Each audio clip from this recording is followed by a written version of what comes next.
Jésus a enseigné à ses disciples qu'ils devaient être prêts à souffrir l'injure et la mort, et qu'ils ne devaient pas se défendre eux-mêmes.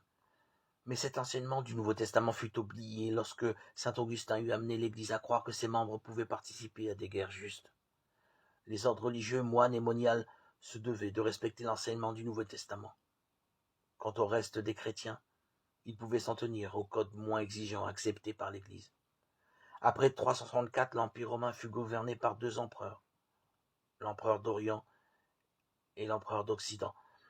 En 380, par un édit commun, les deux empereurs d'alors firent du catholicisme romain la religion officielle de l'État.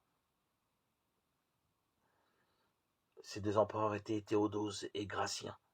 À partir de 416, c'est-à-dire 6 ans après la mise à sac de Rome, l'empereur exigea que tous les soldats fussent chrétiens, au moins de nom.